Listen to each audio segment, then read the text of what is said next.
In the heart of the nation, there's a spark that ignites. Mona Miller, a patriot in the brightest of lights. A veteran of battles, both seen and unseen. With a smile like sunshine, she's people's queen. Mona Miller, with the wisdom to share. A buck tussler of joy beyond compare. She'll challenge propaganda with a grin so wide. A beacon of hope in this turbulent time. From the times of her service to the streets that she roams, Mona spreads laughter like seeds she has sown. With a twinkle in her eye and a joke on her lips, she's a warrior for happiness in a world that often slips. Mona Miller, a light in the dark. With her kindness and humor, she leaves her mark. In the battle for joy, she'll never back down. A true buck hustler and her smile weighed around.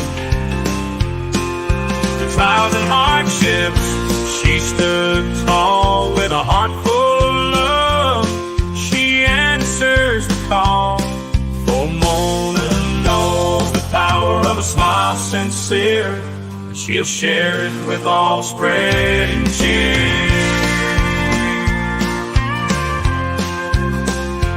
Mona Miller, a force to behold. In the fight for happiness, she's bold. With her laughter and grace, she leads the way. A true buck hustler, come what may. So here's to Mona Miller in her quest to bring cheer. A symbol of joy, a world that's soft and drear. May her laughter sound in the hearts of all she meets. Mona Miller, a buck hustler sweet.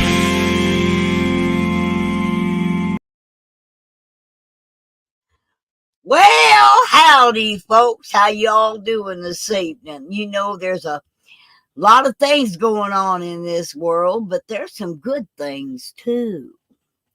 You see, I've been working with the veterans in Branson for about since 2004, when we had our Vietnam Veterans Welcome Home, a whole week-long celebration dedicated to the Vietnam vets.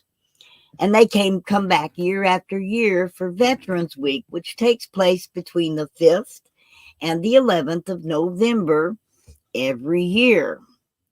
Now, there's something special about Branson that not many people really know unless they've been here.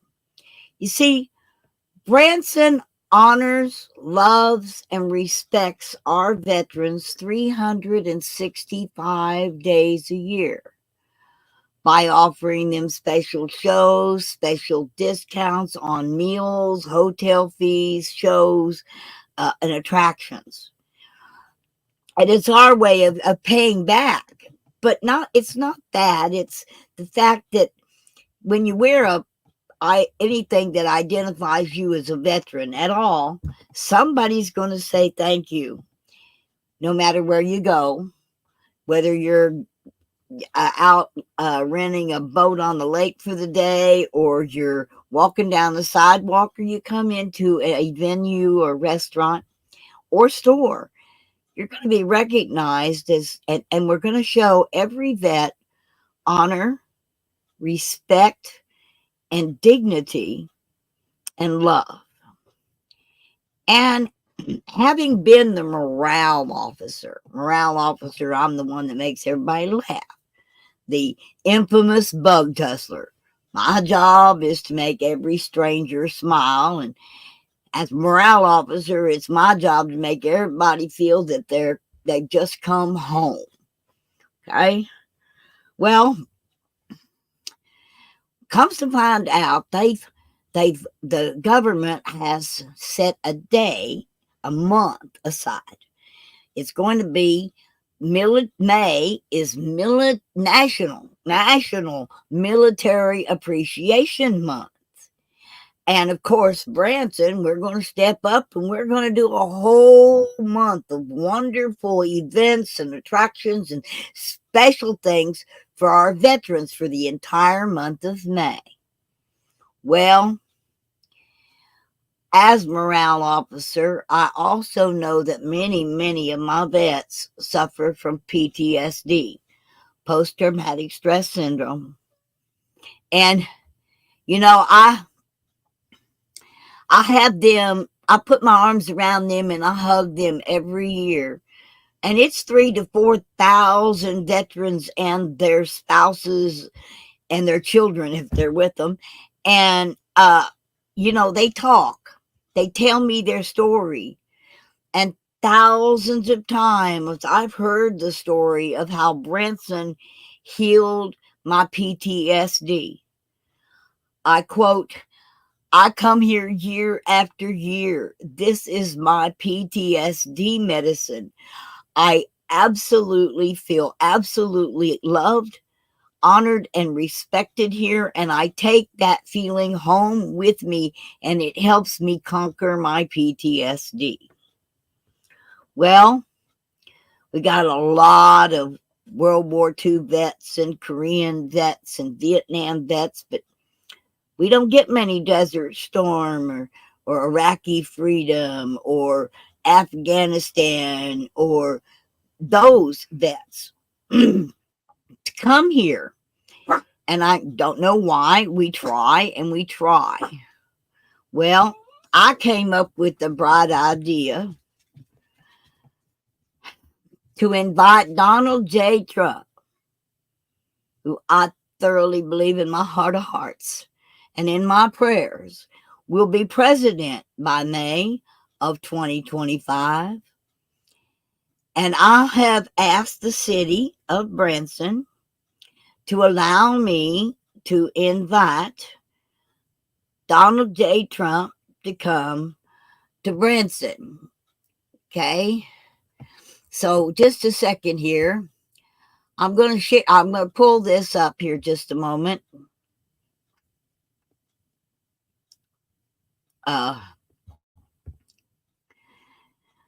6 days ago, I went before the city council and asked them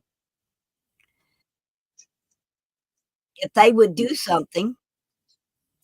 Okay. Here it is. I want just let me pause it for just a minute here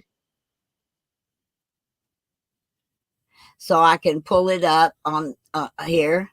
I'm going to present my screen. I'm going to share my screen here. And this was me at the Board of Aldermen meeting on August the 13th at 6 p.m. So I was right after the Fire Rescue Services thing and the first person at the public speaking. So I'm going to play this for you.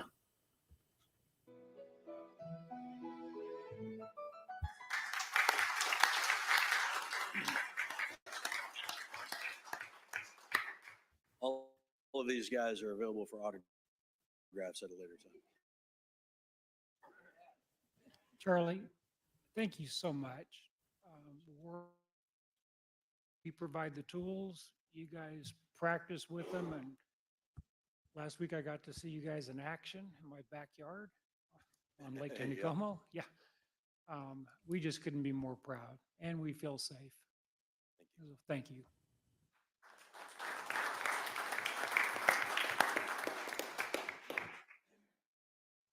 Next is the public comment. Hillary, how many speakers do we have this evening? We have 16 speakers. 16. So with that, we're going to be limiting all public comments to 3 minutes. And So this is the public comment section of the Board of Aldermen meeting. At this time, the board will hear from citizens who have signed up in the order they are listed. Please note the clerk will let speakers know when they have 30 seconds left, and a notification will sound when their time is up. We ask that speakers wrap up their comments upon hearing the 30-second warning. If a speaker would like a board member to bring an item from the consent agenda down for additional discussion, please note this request during comments. Madam Clerk? Our first speaker is Mona Miller, speaking on Military Month 2025.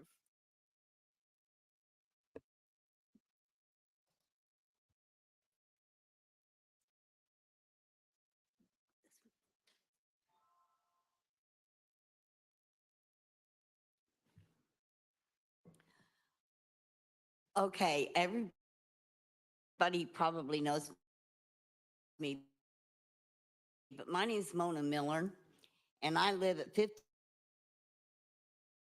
Stagecoach RV Park. Well, I've been here for a lot of years. We are not going to talk about my age, but I have been the morale officer for Veterans Week for over 20 years. For over 20 years, I've placed my arms around thousands and thousands of vets during Veterans Week, and I've heard their stories. And I know that the city of Branson is the most greatest PTSD medicine ever created by God. So with that, I have a letter I'm going to read, and it's pretty self-explanatory. Dear President Trump,